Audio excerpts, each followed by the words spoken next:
Hello, everyone, and welcome to a new episode of the LatAm Monitor podcast. My name is Fernando Prats, Program Director at London Politica's Latin America program. As usual, I'm joined by Cruz Infante, affiliate to London Politica's Latin America program and country manager for Peru and Chile at Cefeiras Group.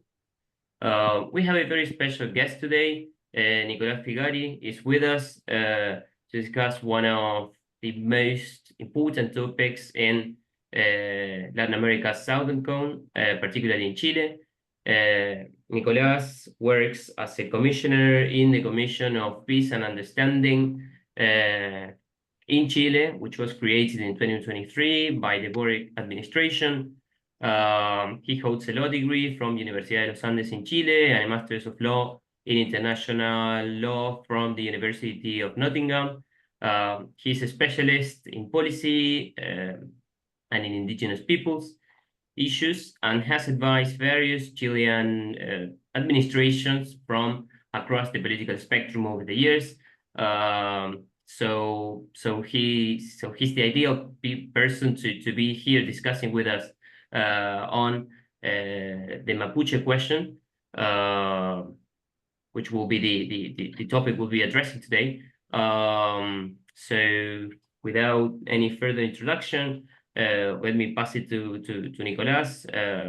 First of all, welcome and thank you very much for taking the time to speak with us and to share with us your insights. And well, we'd be more than happy to learn from this with you. So let me start by asking you to give us some background, Nicolás, on this issue, which might be unfamiliar to many of our listeners.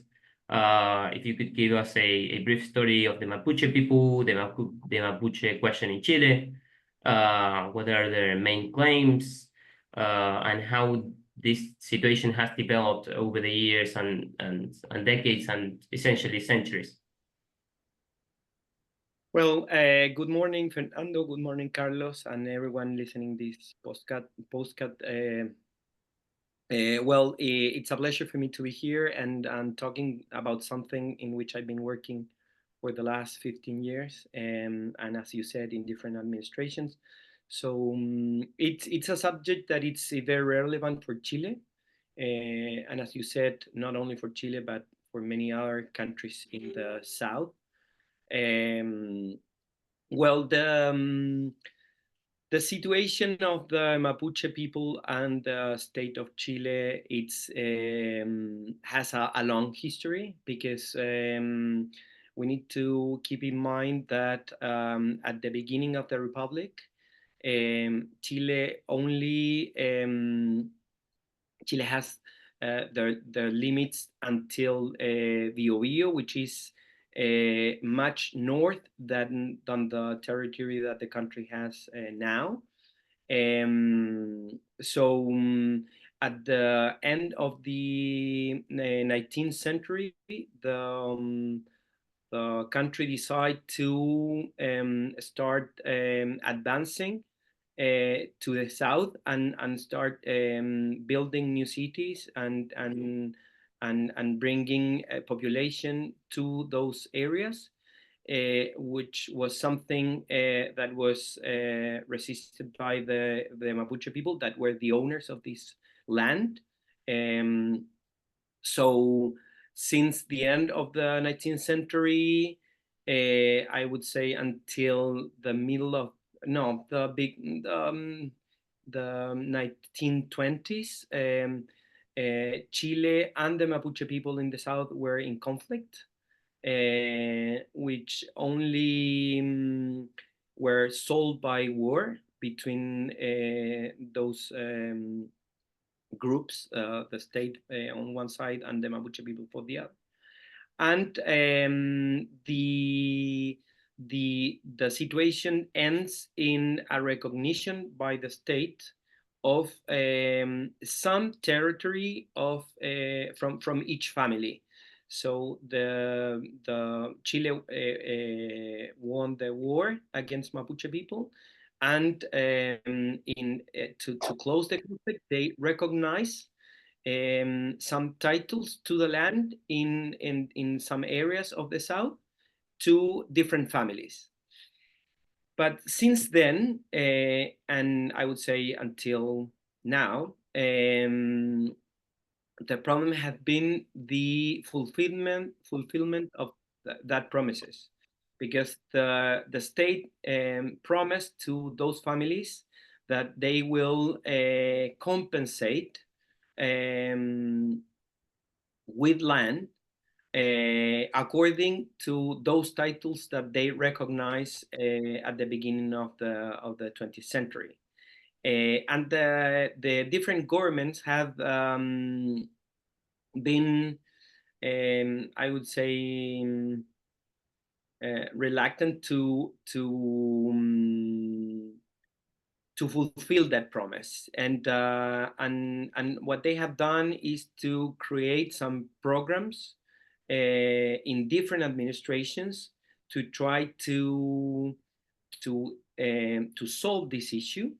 But with the different administration, these programs have been changing, and this has produced a deep deception among the Mapuche people, to a level in which I think it was 1997, some communities decide to pass from the peace ways to get agreement with the state to a violent actions against the state, but not directly to a state. It was to, at the beginning, to trucks. They were start setting on fire some trucks. That was the first attack in 1997, and since then, in the last 35 years, it had been churches, houses, factories, farms, and different people had been affected in different territories in the South. In some cases, it's like acts to demonstrate their power and their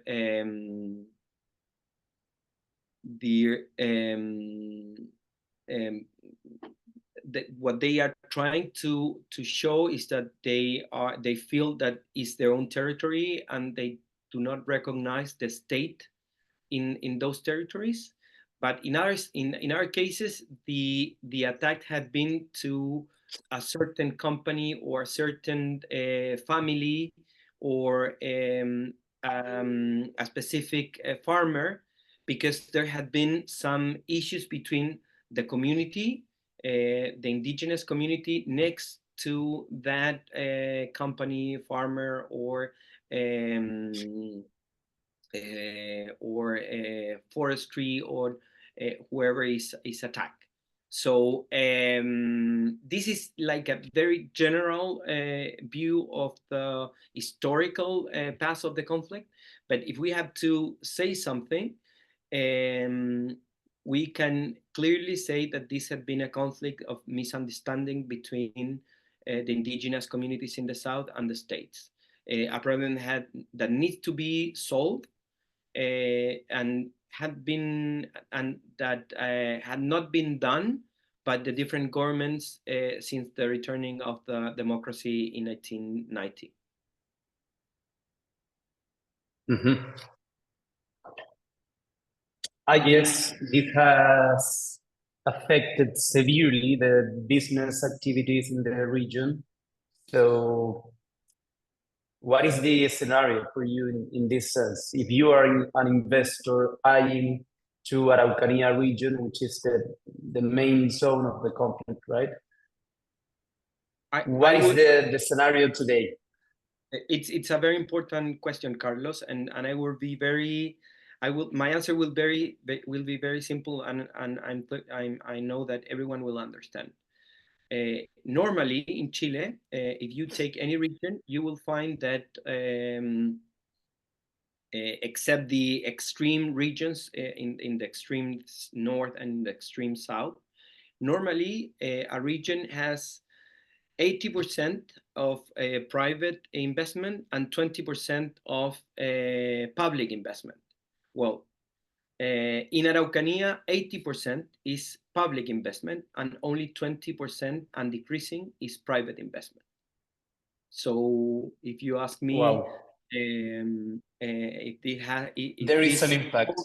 Yeah, it's a severe impact. Yeah, that's for sure. And since it's a non-solved problem, until this problem is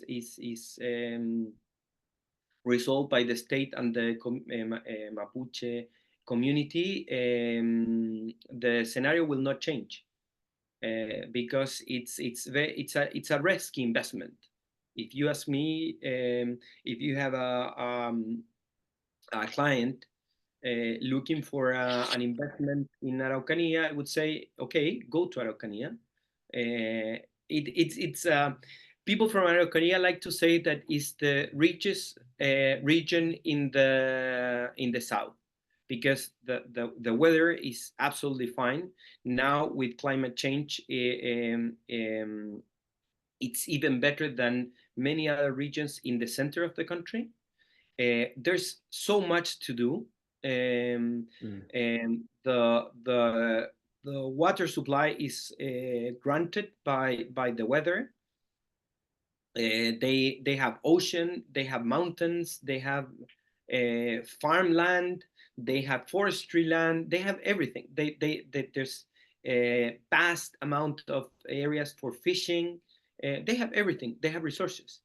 But since there is this conflict, investments are risky, and that is something that everyone trying to invest in Araucanía have to keep in mind.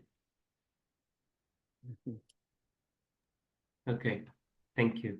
So you were telling us about the impact it has on business operations in the region. But how would you say that the Mapuche question and the conflict between the Mapuche people and the Chilean state, how has it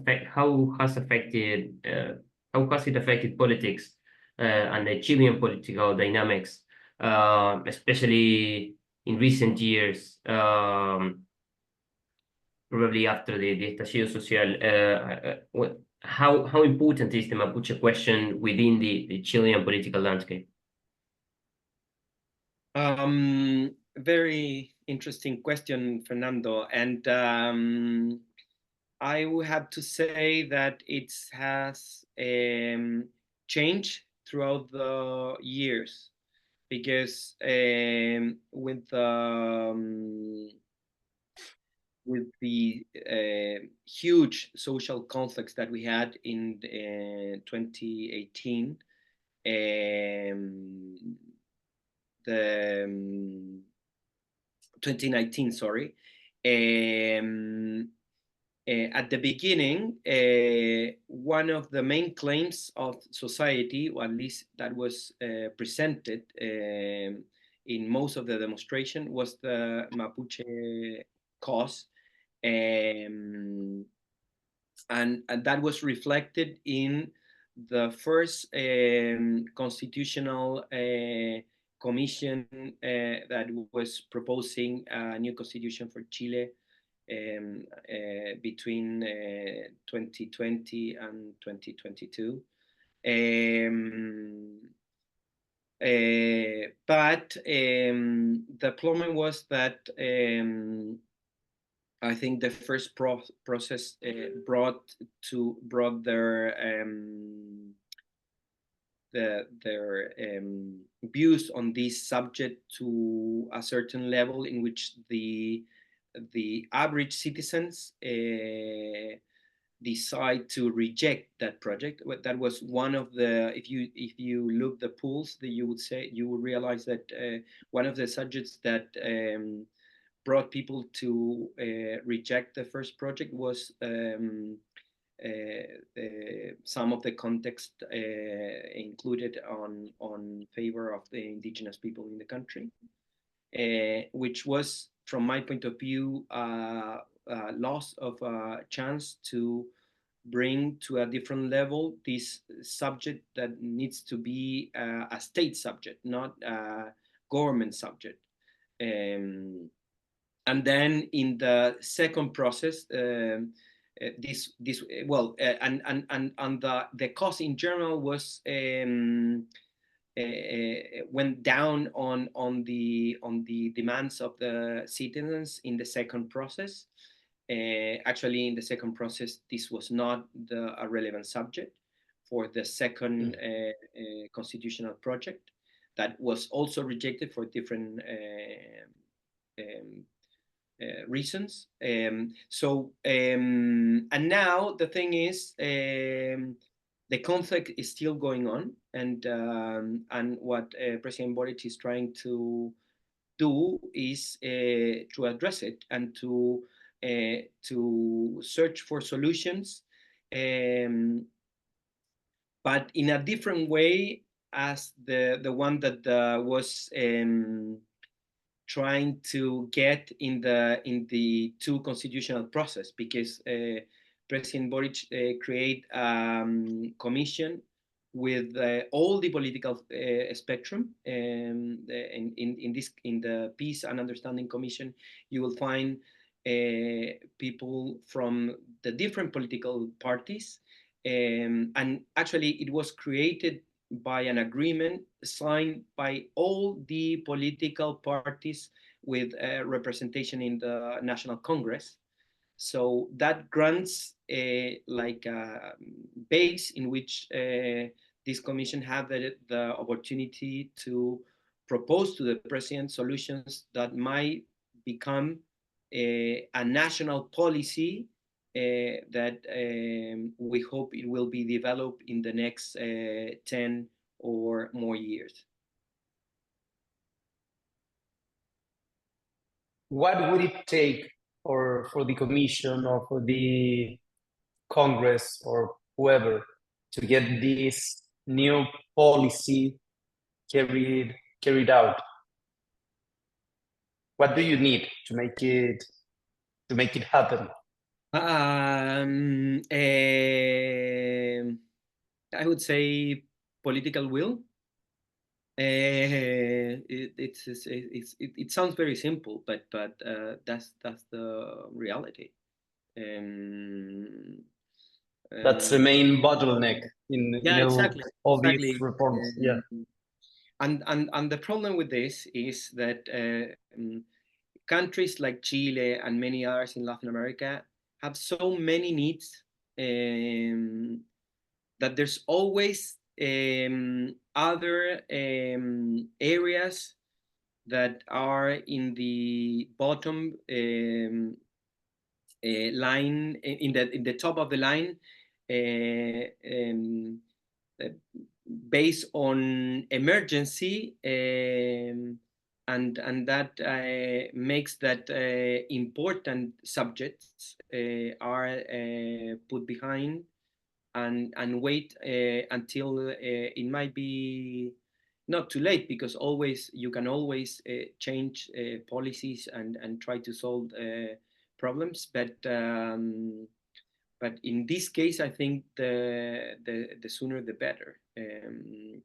This is a conflict that had lasted for so many years that needs to at least have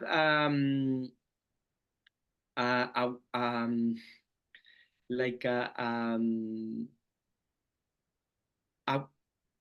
small window with lights that can enlight the room in this topic, because otherwise we will continue in the same situation as we have been up to now, which is conflict.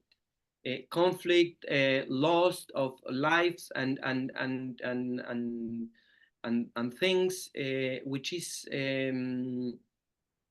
unacceptable for a democratic country, and it's only bringing poverty and needs to the people living in this in those regions. And as one of the directors of the foundation in which I work, always like to say, and that is a region that it's loved by everyone that lives there. So it's supposed to be a country of harmony for everyone, a land in which everyone can enjoy, and it's a land in which now there are conflict, violence, and people with fear, living with fear, and this is something, I repeat, unacceptable in a democratic country.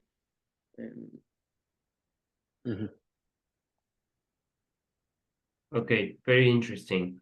So thinking a little bit about the future, do you see this situation evolving or changing in any particular direction if a change of administration and if an administration of a different political orientation was to win in the upcoming elections of next year? So would you say that probably a center-right coalition or a right coalition would bring any particular change to the situation, or how do you see that? Well, as you mentioned in the introduction, I've been working in the last 3 governments on this subject with different political spectrum. And what I have seen and experienced is that there had been will of the last 3 presidents to find solutions for this subject. Now we are in a process which I like to see in a positive way. I'm a positive person, and I think that's the way in which we have to approach challenges. And if this process concludes well, as I hope, what we will create, or this commission will create, is a national policy on indigenous people, which had to be addressed by anyone that will win the elections in the near future. Probably this commission will propose to the president solutions on different areas, which are the most relevant to try to find a solution for this subject. But we need to keep in mind that this government has only a year and a half or even less to end their period. So whoever comes next will have to continue and probably will have to implement most of the measures or the public policies that this government will initiate, probably with a lot of luck. But for sure, whoever comes will have to continue with these policies. No doubt on that. Mm-hmm. Mm-hmm. I have another question, because I was yesterday talking with a journalist, and she told me about all these theories that the Mapuche cause is related to organized crime, to Russia, to China, to those governments that try to mess with democracy in a way. Is any true on it, or the rumors, and what is the reality? Because I know there is a very specific political kind of movement trying to fight for the cause with arguments and with debates, and there is another sector that is pretty much terrorist, right?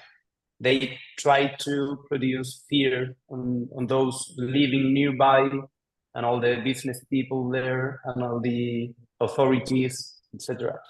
What is your vision on that? Different things.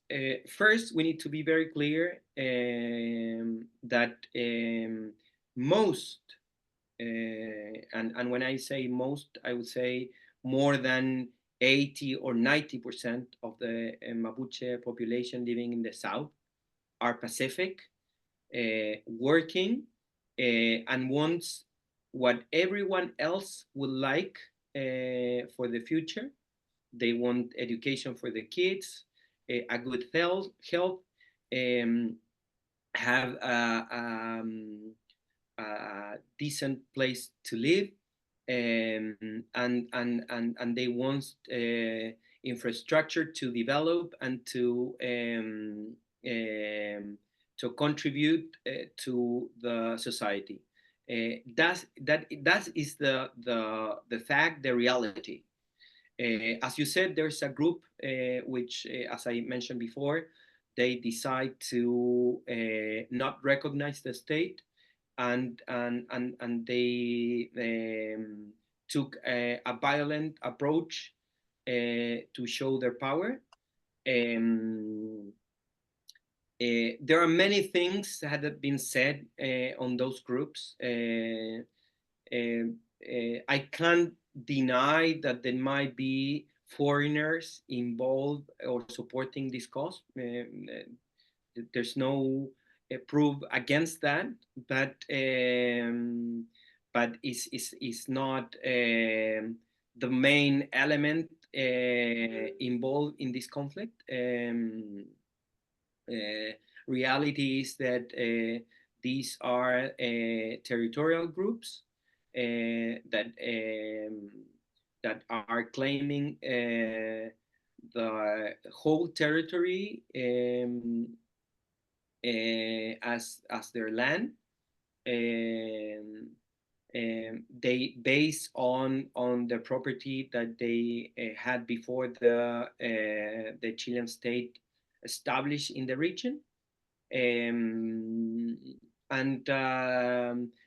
what is real on these claims or these journalists' arguments is that there have been some felonies among these groups, especially drug trafficking and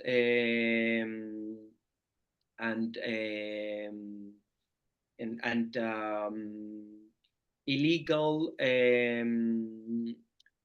activities related to forestry.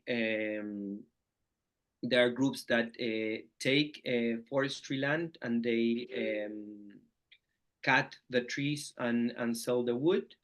There are groups processing that wood and selling to others, which is both activities are very lucrative. I heard numbers, but as I understand, only what is related to forestry. Last year, I think it was more than, and this is only estimations because there's no clear information, but more than $100 million per year on revenue. Wow. So, which is really relevant. If you but also we need to be clear on this, that it's not only communities involved in this. There are Chilean citizens not from an indigenous community also involved in this business, not only in the south but in different regions, because it's impossible to process all these drugs and wood in the region. This is sent to different regions, and it's a market that is extended to the country. So it's not only indigenous communities involved. so that is the reality. But it's also important to mention that in the last month, the Congress approved laws that increase penalties on two important aspects of this conflict. One, it's the illegal occupation of land. Penalties pass from fine to jail, which changed completely the scenario.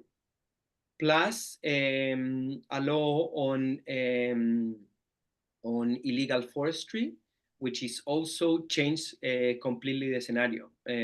So now police forces have more tools to fight against these two crimes, and the activities related to these crimes have decreased significantly in the region in the last year, I would say, from February, because I think they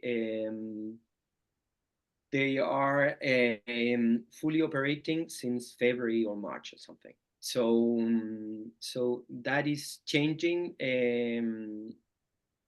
Plus, you need to keep in mind that in the region there are still emergency state, which is a situation where the military is controlling roads and working in the region to keep peace and order. So if and there are other projects in the Congress at the moment that I think will help to bring a more stable and peaceful scenario in the region. One is related to fire and forestry. It's in the Congress. The Parliament is studying to increase the penalties for those who intentionally produce fire to burn forestry, which caused to the country significant losses in terms of lives and resources. Every single summer, since I would say 5 or 8 years ago. So this the situation, I think, is changing, is changing significantly, and that's why I was saying that I'm positive, because you are seeing results, you are seeing changes, and if you complement what you can do in terms of security, with what you can say in terms of intercultural relations between the state and Mapuche people, I think you can bring to a situation where we can start a road to end this conflict in the south. It will take years probably, but at least we will see a path for a solution, which is the important thing, in my opinion. Let's hope. Still very interesting, all the progress made on that. I don't know, Fernando, if you have anything left to ask. No, I was going to ask you if you had any more question, or Nicolás, if you wanted to close with anything in particular, a message you'd like to give to the audience. If you give me the chance, I would like to explain a little bit the work that we are being doing in the commission. I think it would be please for the audience to know what we are studying, and what will be the main subjects in which the commission will propose something to the president. And in that sense, we are working in 5 different areas. One, which is the most important one in my view, it's in terms of land recognition and land compensation. We're studying proposals to change the actual process or procedures in which the state is restituting land to indigenous communities. Probably it will be a mixed. So there will be the actual procedure and a new procedure in which communities will be able to solve the problems related to land with the state in the future. We are seeing interesting cases like New Zealand, Canada, Australia, and others. So that will be an important area of the proposals. Related to this, and also very important, will be territorial development. In this sense, there's so much that can be done in these regions. Just for give you an idea, in Araucanía there are seven from 32 counties with no internet connection, not at all. So except from what our friend Elon Musk is offering, the thing is there are people completely out of internet connection. So this is one of the challenges in terms of development that need to be embrace and solve. There are things related to roads, to water supply, other infrastructure. Also, there's a need for institution that may allow the indigenous communities, the ones that decide to do private or public-private development, to actually follow that path, because the thing is the chances that the state is providing at the moment to indigenous communities is not allowing them to achieve development. So there's a need for a different legal framework for those activities. We are also seeing ways of bring recognition and justice to indigenous communities. There have been actions carried out by the states that has produced severe impact on those communities in economical, political, social, cultural, and other affairs that need to be recognized and need to be compensated in some way. We are also seeing ways in which we can compensate the victims, all the victims, indigenous and not indigenous, that have been part of this conflict. It's a fact that there have been indigenous communities that have been affected by the state, but it's also an important thing and needs to be clarified and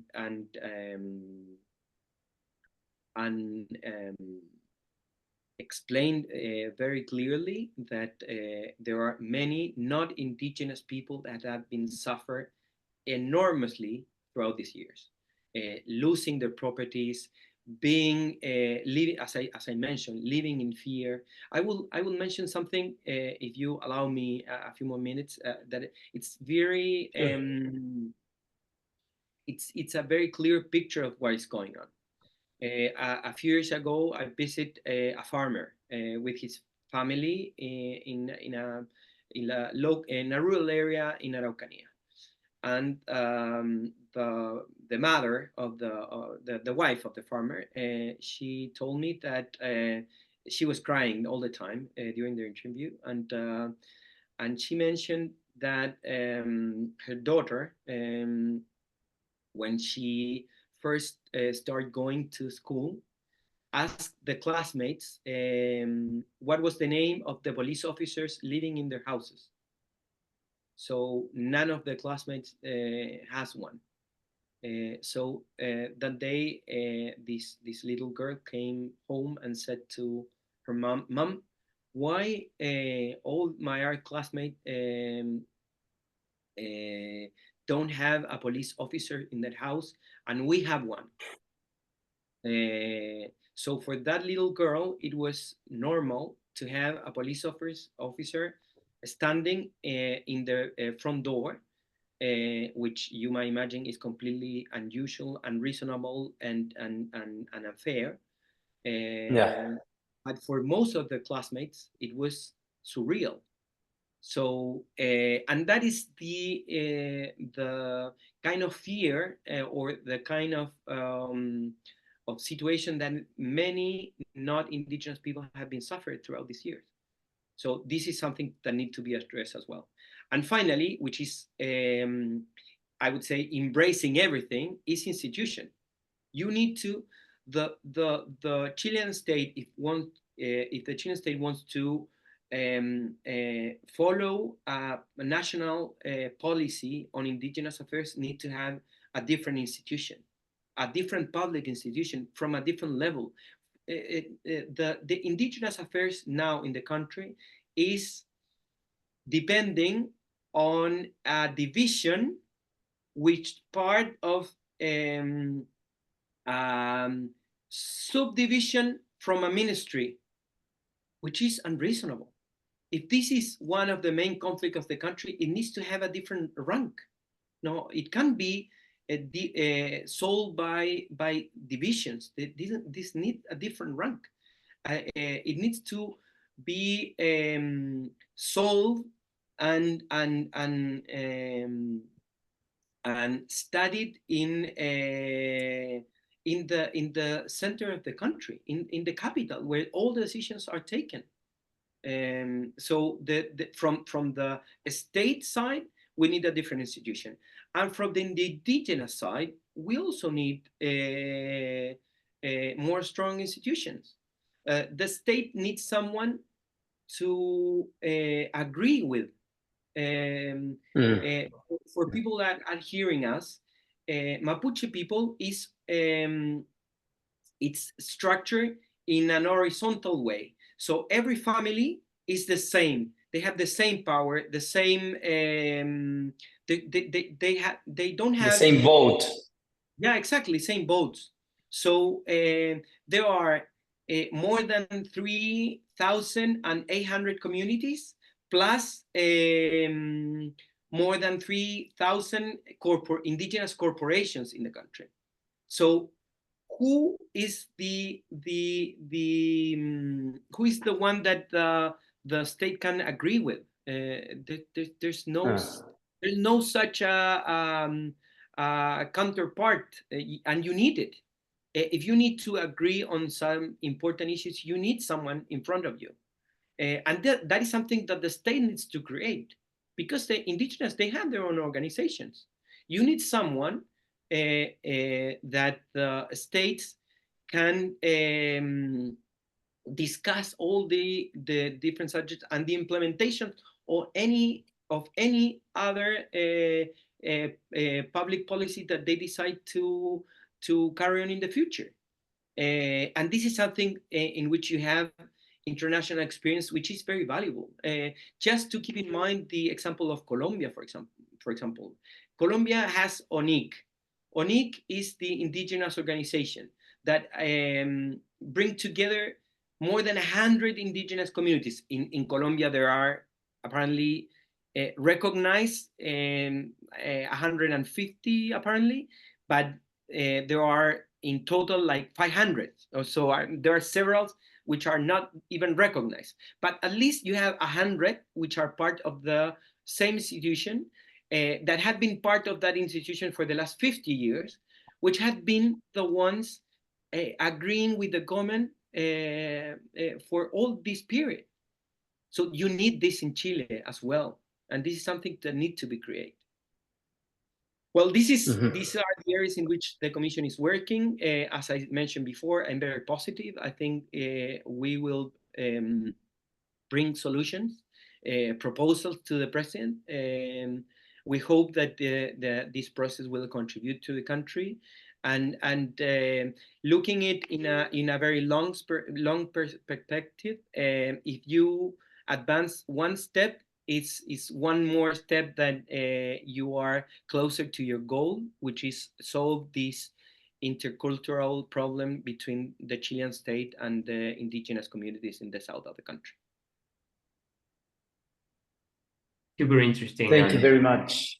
Yes, and optimistic. It's great to view this from an optimistic and positive side, since it's an issue that tends to have a quite negative coverage in the press and in international media. So it's great to finish like this.